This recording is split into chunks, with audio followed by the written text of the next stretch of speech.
ते 40 एकर जमीन सरकारच्या मालकीची आहे असं पुणे जिल्हाधिकाऱ्यांनी झी24 तासशी बोलताना सांगितलेलं आहे।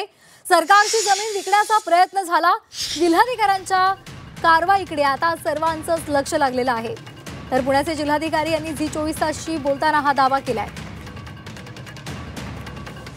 हा जमीन महारत्नाची जमीन आहे आणि हा सध्या शासन जमाच आहे आणि शासनाच्या ताब्यामध्ये सुद्धा आहे। हा रिग्रांट करायला काही वर्षाआधी माननीय रेव्हेन्यू मिनिस्टरकडे काही लोकांनी अर्ज केला होता, त्याचा अर्ज फेटाळला नाही होता आणि अजूनही हा जमीन आमच्याच ताब्यात आहे, शासन ताब्यातच आहे आणि पड जमीन आहे।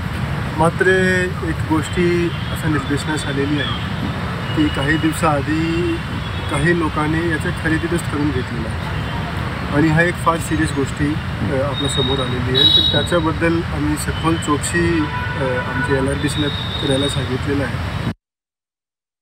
तर या संदर्भात अधिक माहितीसाठी आपण जाणार आहोत आमचे प्रतिनिधी निलेश खरमरे यांच्याकडे।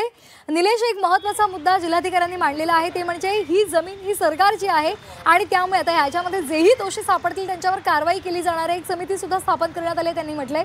काय या समितीच्या वतीने आता सध्या कार्यवाही केली जाते, काय नेमकी चौकशी केली जाते? नक्कीच खरं तर आता या प्रकरणामध्ये अर्थात झी24 तासने हा मुद्दा उचलल्यानंतर आता पुणे जिल्हाधिकारी आहेत दुडी यांनी आता ॲक्शन मोडमध्ये आलेले आहेत। या प्रकरणामध्ये एक समिती स्थापन करणार आहेत आणि जे दोषी आहेत त्यांच्यावर कारवाई करण्याचा इशारासुद्धा त्यांनी या ठिकाणी दिलेला आहे।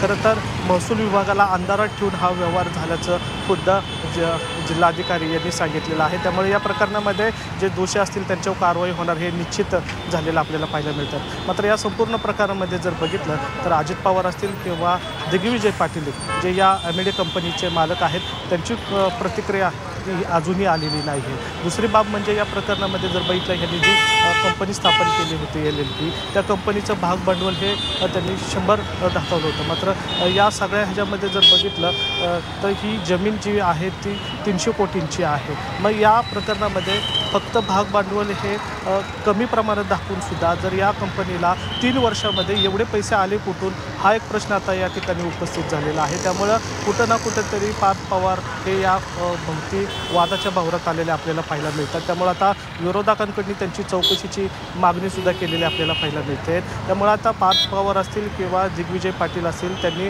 पुढे येऊन या प्रकरणाची पुष्टिता केली पाहिजे किंवा जे झी24 तासने जे प्रश्न विचारलेले आहेत, ज्या शंका त्या उपस्थित केलेल्या आहेत त्याची उत्तरं त्यांना देणं अपेक्षित आहे। त्यामुळे त्यांच्या प्रतिक्रियेकडं संपूर्ण महाराष्ट्राचं लक्ष लागलेलं पाहायला मिळतं। मात्र या प्रकरणामध्ये ते कुठेतरी वेळ काढत असल्याचं प्राथमिक तरी आपल्याला पाहायला मिळतं, कारण त्याला 1 दिवसाची मुदत दिली होती। त्यांनी स्वतः 1 दिवस आम्हाला द्या अशी प्रतिक्रिया दिली होती। मात्र आता दुसरा दिवस उजडला, अजूनही कुठेही त्यांची प्रतिक्रिया आलेली नाही आहे। त्यामुळे संपूर्ण महाराष्ट्र आता या गोष्टीकडे पाहताना आपल्याला पाहायला मिळतं। एवढंच नव्हे तर जे महार समाज आहे तो आता या ठिकाणी आक्रमक झालेला पाहायला मिळतो आहे। उद्या याच ठिकाणी मोठा मोर्चा त्या काढणार आहेत। जो व्यवहार झालेला आहे तो आता तात्काळ रद्द करावा अशी मागणी करण्यासाठी ते या जागेपासून कलेक्टर ऑफिसपर्यंत मोठा मोर्चा काढणार आहे। त्यामुळे आता या प्रकरणामध्ये आता शासन किंवा मुख्यमंत्री किंवा खुद्द अजित पवार काय भूमिका घेत आहे हे महत्त्वाचं असणार आहे, कारण हा विषय पाहिला तर फार गंभीर आहे। अर्थात आता नक्कीच त्यामुळे एकीकडे विरोधकांकडून आरोप केले जात आहेत, कारवाईची मागणी केली जाते, तर दुसरीकडे जिल्हाधिकाऱ्यांनी सुद्धा कार्यवाहीला सुरुवात केलेली आहे। त्यामुळे आता या सर्वांमध्ये पार्थ पवार हे काय स्पष्टीकरण देतात, काय उत्तर देतात हे पाहणं महत्त्वाचं असेल। धन्यवाद निलेश, सध्या दिलेल्या तुर्तास सविस्तर माहितीसाठी।